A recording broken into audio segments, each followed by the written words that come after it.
Good morning. Thank you very much for the opportunity to speak here today. Thank you to Economic Times India. We are a headline sponsor. OpenText is the organisation that I work for. As mentioned, I'm the Regional Vice President for the Asia Pacific region and based out of Melbourne, Australia. You've probably gathered that by my accent. It's absolutely an honour and a pleasure to be here in Mumbai. And the topic for today's session is navigating cybersecurity, compliance and data protection in the cloud. Really just to set the stage today, it's about the urgency and importance of really addressing the cybersecurity landscape in the modern era. In today's world, and you can pick up the Economic Times, there's lots of publications, we're seeing that a single cyber attack can cripple a business overnight. Every minute lost means a lost customer. So today I wanted to just really spend some time discussing the current market landscape, some data that we've collected from a survey that we published where we surveyed 200 businesses here in India, comparing that against some global surveys that we ran for businesses globally to see how Indian businesses are responding to the issue of ransomware. And I want to just dovetail into some strategies that we employ at OpenText when we look at cyber resilience and how we address cyber resilience from a data protection and a data security perspective. So that's a little bit about me. Again, 20 plus years working in sales, marketing and technical roles. I've had the privilege of seeing organisations globally and across the Asia Pacific region embrace cyber resilience really well, so protect their data and being able to have all the layers in place. But at the same time, I've seen the devastation caused by businesses that really haven't embraced cyber resilience well. I was involved in the recovery efforts back in 2011 in Japan with the aftermath of the devastation caused by the tsunami, enabling and helping Japanese businesses come online after that event. So I'm really passionate about empowering businesses through technology. I'm passionate about people. I love working with my team here in India. You can visit our booth. We're just over here, just behind the podium, OpenText. Come and have a chat. We are passionate about helping businesses like yours not really just survive in today's world, but also thrive. Okay, so just to set the scene, the threat landscape is reshaping our business priorities. This decade is known as the decade of cybersecurity. The vast majority of threats we're seeing start with ransomware, and we're seeing ransomware and threats continue to become more sophisticated and continue to become more severe. And what we're seeing with ransomware is that ransomware is driving higher profits by state actors, by bad actors. All of you are looking for protection, potentially in the form of cyber insurance. We're seeing cyber insurance organisations mandate the need for embracing adequate security posture, and we heard some of that this morning. Insurance providers are wanting the necessary security controls are in place before they insure your business. All of us here today are consumers of technology. We have phones, mobile devices, endpoints, what have you. We also work for businesses, and we are the prime attack for bad actors individually. So we're seeing phishing. Ransomware and data breach starts with phishing. It's the entry point, whether that be an email or an SMS message or a QR code.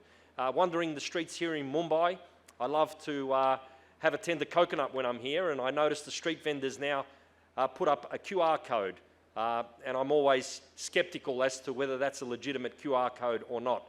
So, you know, it's important for all of us to be aware and to also work with our businesses to maintain productivity as well.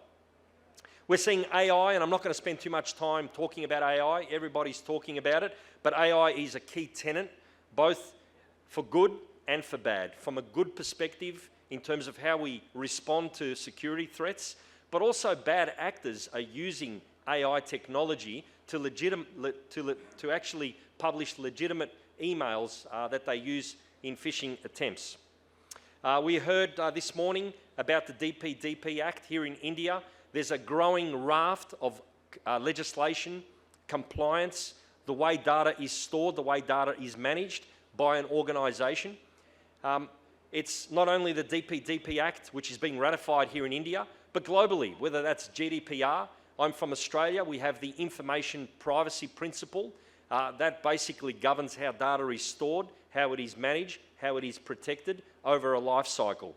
So we're not only thinking about the evolving threat landscape, but we're also thinking about the evolving legal landscape as to how we reference and pertain to data. So at OpenText, we talk about the threat landscape. We know and understand the threat landscape because we protect millions of consumers and businesses with what we call the eyes and the ears of our threat intelligence platform. So our threat intelligence platform is the eyes and ears. It's our discovery network. A quick snapshot, we capture data using global sensors, millions of endpoints from our technology deployed and from our partners who use our technology. Each type of sensor feeds into our threat intelligence platform. We use artificial intelligence and machine learning to parse the data, and we either whitelist or blacklist that data. We simply don't republish the data. We store it into our cloud-based platform, and as I mentioned, we use AI and machine learning. So 6 petabytes of historical, 750 million domains, 32 billion URLs, the entire IPv4 space. When I was at uni many years ago, I did a mini thesis on IPv6. So IPv6 is significantly more when you think about the addressable space, but IPv4, it's absolutely huge in terms of in use. So also IPv6, 31 billion file behavior records and 62 million mobile applications. So what makes our threat intelligence platform unique is how we then take the data that we capture, how we contextualize it, and how we make it real for you, our consumers, and our businesses. So I wanted to make you aware of that data because this is available for you today, for you to access. There's a QR code up there. So we have 2 threat reports that we publish each year. So we publish, this is our recent report, the Threat Hunter Perspectives, Insights from the Front Lines. So we've reported on enterprises globally, including enterprises here in India. We're seeing threats increase in frequency, severity, and sophistication. We talk about that in the report. And in the report, our threat experts also comment on the trends that they're seeing for the coming year. The second report is a report specifically tailored for small to medium business. So this report, again, you can download it by using the QR code up on the slide. In this report, we essentially target consumers and SMB or MSME customers. We speak to infection rates by industry, country, malware, ransomware, phishing, and so forth. So what I wanted to do was really just draw out some data that we captured that I mentioned at the beginning of my session. So we've got data from India. We surveyed 1,700 businesses. 200 of the businesses are from India, others are from Australia, UK, Germany, France, and the US. And we compare how India businesses are responding to ransomware against the rest of the world. Now, initially, I had the comparison. It was Australia compared against India, but I didn't want to turn it into a cricket match. You can tune into the cricket test that's going on at the moment, and we're 1-1, which is great. And I'll be I'll be home in time for the 3rd test, which starts at the Gabba next week.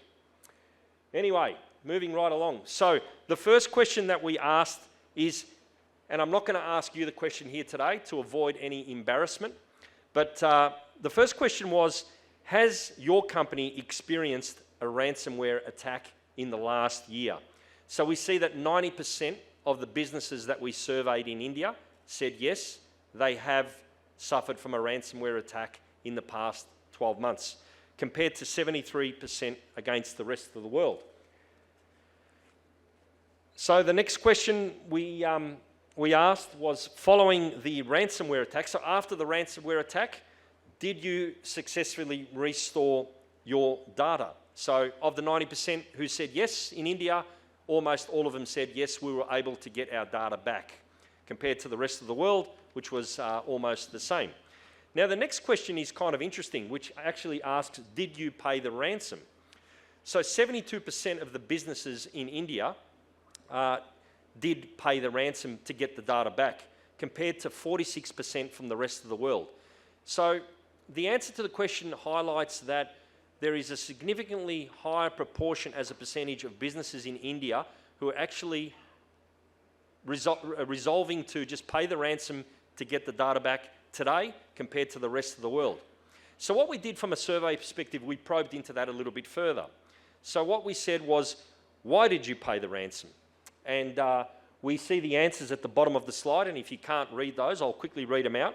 So the first one was that it's less costly than prolonged downtime or system rebuilding. We see there was essentially the equivalent number of India, rest of world respondents there. In the middle, which is interesting, the answer there is we paid the ransom to recover sensitive or essential data that could not easily be restored from our backups. So we see there a significant number from India and also from the rest of the world who are paying the ransomware to get the data back. And then the last answer there is essentially the threats, the pressure imposed by the bad actor or the state actor to get the data back.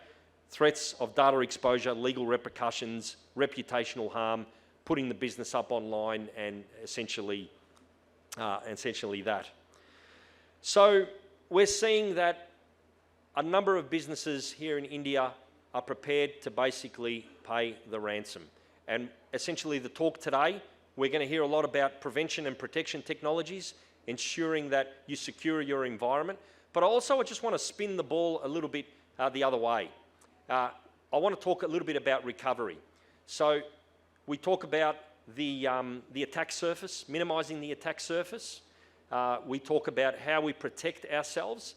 So, you know, prevention and protection is there, but we also need to be thinking about how we get back when the bad thing occurs. So the next slide here is essentially just summarizing some of the key statistics. So a single attack can cost millions, destroy customers, et cetera, et cetera. We see that essentially it takes less than 60 seconds for someone to fall for a phishing email. Now, that's faster than brewing a cup of masala chai. This is actually driving frequency of threats. So 90% of businesses, as we said, have suffered ransomware. Threats are becoming more sophisticated. We talk about polymorphic malware. So that's where malware continues to change as it moves from one machine to the next.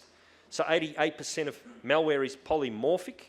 So traditional solutions can't address that. We need to be thinking about layered security, how we then tackle that issue of threats just morphing all the time as they move from system to system.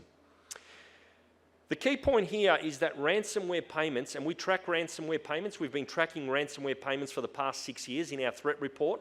In the last quarter, Q3, calendar year this year, we see that threats, and I'll put this in Indian currency, it's sitting at about 4 Indian crores.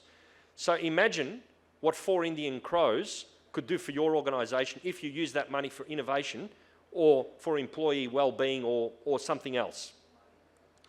So organisations need cyber resilience. So cyber resilience is about prevention and recovery. So it's about not only preventing the bad thing from happening, but if the bad thing does happen, whether that's ransomware or a data breach, but also a fire, a flood, or data loss, or a hardware failure, how do we then recover and get back?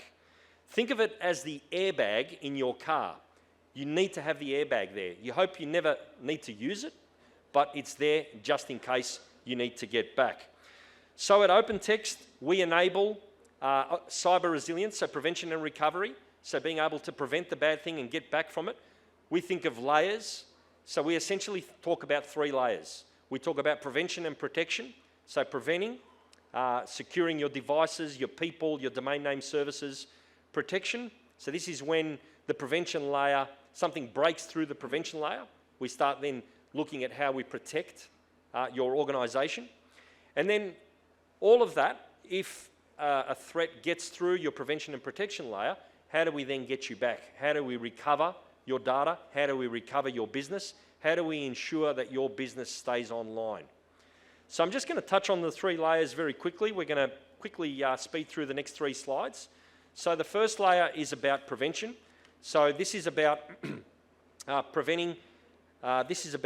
essentially preventing the bad thing from happening. Think of it as the security guard standing at the front of the door, the security guard standing at the front of the Sofitel hotel with the German Shepherd. So essentially it's monitoring at that layer. We're talking about endpoints. We're talking about protecting your endpoints, mobile devices, laptops, what have you, protecting your DNS. So this is about people accessing malicious websites. We've heard a little bit about security awareness training. So the most important thing that you can do is educate yourself and educate your businesses. We call it the first line of defense. So the first line or the front line are your people. Helping your people become more aware of the evolving threat landscape, of the threats that are out there, requires an investment in terms of training. Some of the people will do that themselves by educating themselves, but when we speak to our customers' businesses, we always encourage the use of security awareness training. So this security awareness training should encompass phishing simulations as well. And we can tailor the phishing simulations for the specific country where we do business. The other area that's becoming interesting is detection and response. So we talk about prevention, preventing the bad thing from happening, but also thinking ahead and being proactive that we're working before the bad thing does happen. So we talk about technologies such as managed detection and response, so being able to look at patterns, look at threat patterns to predict when the bad thing will actually occur and what do we need to do to prevent that from happening. That incorporates vulnerability management, looking at your organisation, looking at out-of-date operating systems, vulnerabilities that may exist, and also penetration testing services as well. So the next layer is about protection. Again, we get past the security guard with the German Shepherd dog. We've passed all those prevention layers. Now we're in the organisation. So this is about data that's being transferred, predominantly through email. So looking at email encryption, attachments, messages, email threat protection, and also email continuity, so keeping communications online. The last layer, so prevention and protection, is about recovery. Again, from an OpenText perspective, we talk about cyber resilience. We talk about the ability to get your business back online. So it's the airbag in the car.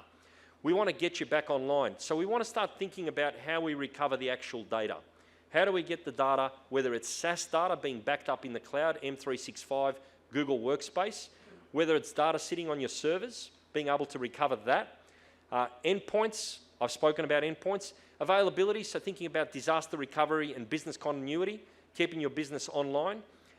Migration, so a lot of transformation work, mergers, acquisitions, moving data from one location to another, doing that in real time, ensuring the system stays online, and also information archive. So again, evolving threat landscape, evolving legal landscape, keeping data, storing it, archiving it, and having it available to produce in the event that your business needs to.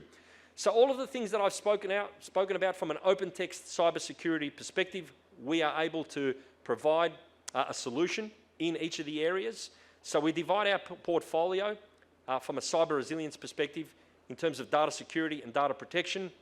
So protecting all the endpoints, web filtering, security awareness training, all your email, managed detection and response, backing up your SaaS applications, servers, endpoints, thinking about business continuity and disaster recovery, migration, and also information archive.